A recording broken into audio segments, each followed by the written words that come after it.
Hi class. Thank you for a great semester. I hope that you enjoyed it.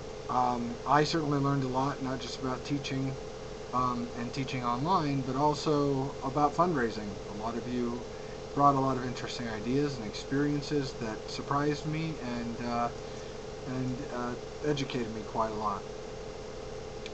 So for my final thought, I just wanted to briefly say that we're developing this development plan, and those are not just great, they're really important. If you don't have a path to follow, then you're going to be handicapping your ability to raise funds, and you're going to be hurting your organization.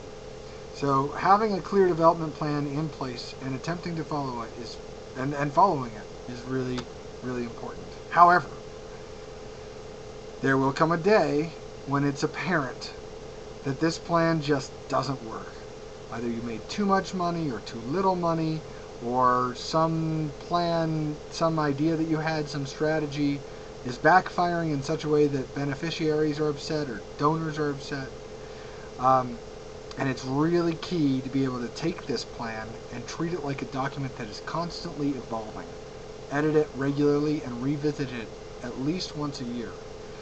If you don't do that, then the development plan can turn into an anchor instead of a tool for helping, right? It's still better to have a development plan than not, right? It's better to have a plan at all than to just make it up as you go along. But the best is if you can use the development plan as a tool to keep you on track while still thinking and acting reactively and in an innovative way as you move forward in terms of supporting your organization. And that's why I focused this entire semester on the development plan and putting together the final draft.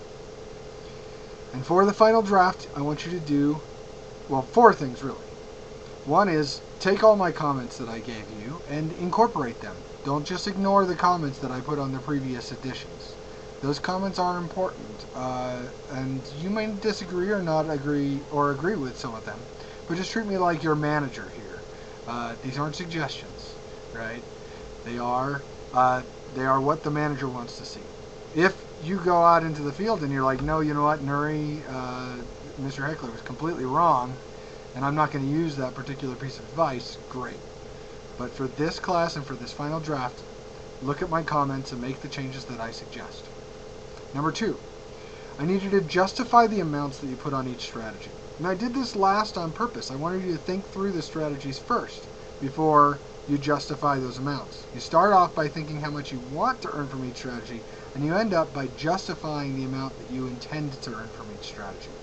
And that means either looking at what that strategy earned in a previous year. So if you used direct mail last year, look at what you earned last year and say, let's increase that by 5 or 10%.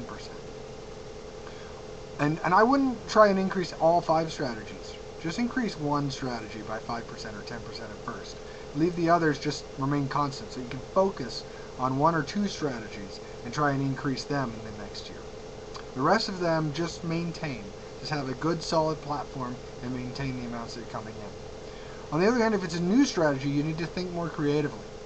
You need to think about how much each ticket sale or auction item or contact on social media or email address will earn you, and then multiply that by the number of email addresses that you intend to get, and then focus on getting those email addresses. A lot of those numbers are in the book. So if you're doing an email strategy, you can look at the email section and see how many email addresses you expect to have, and compare that to how many email addresses they say will raise you $6,000 or however much they say. Okay? So justify the amount that you intend to get from each strategy. Number 2, I need concrete dates. A beginning date where you first initially start planning the event or whatever your strategy is. A middle date, which is your goal for the strategy. It could be the date that you want to send out your first mailing, or the end of the year in an end of the year campaign. And then we need a last date, which is a debrief date, where you take account of everything that you've done and talk about it and see how you can do it better next year and set next year's initial planning session. All these dates should be in 2018. Maybe 2019 if you're doing an end of year campaign. And the last thing that I need is, and if you're doing a year-round campaign that just never ends, then take 2 dates, say middle of January or middle of July, and say we're going to meet on these dates and we'll discuss 3 things. We'll discuss, for example, it could be how effective our mailings have been and how we can experiment with new ways of communicating. Discuss the list for our mailing, and discuss what sort of people that we want to break off into smaller lists, right? So figure out some talking points you want to discuss during these biannual meetings or semi-annual meetings, right? And then have these meetings set up twice a year to discuss those points. Just make sure that there are times set aside with an agenda in your development plan, or else these plans simply won't happen.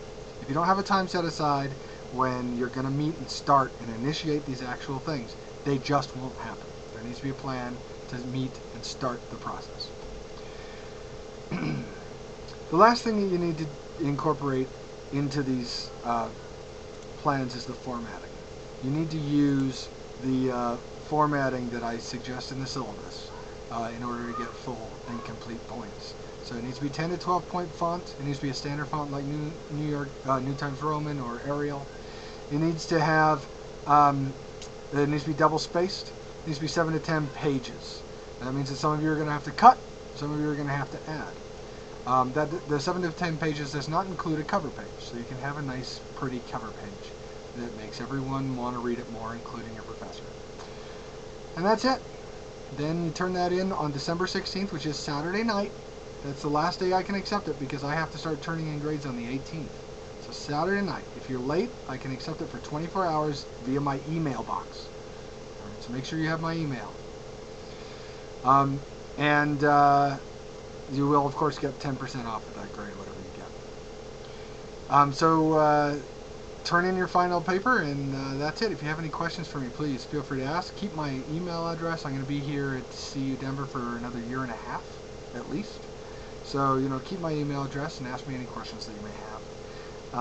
And keep me in, tell me what's going on with your nonprofits. I really have liked getting to know your nonprofits, and I hope that some of them are going to expand, get off the ground, become more self-sustaining, whatever step you are in your nonprofits. Thank you so much for letting me be part of your undergrad experience and your experience at the Bachelor of Arts in Public Service, and I hope that you have enjoyed this class, and I hope to see you around campus.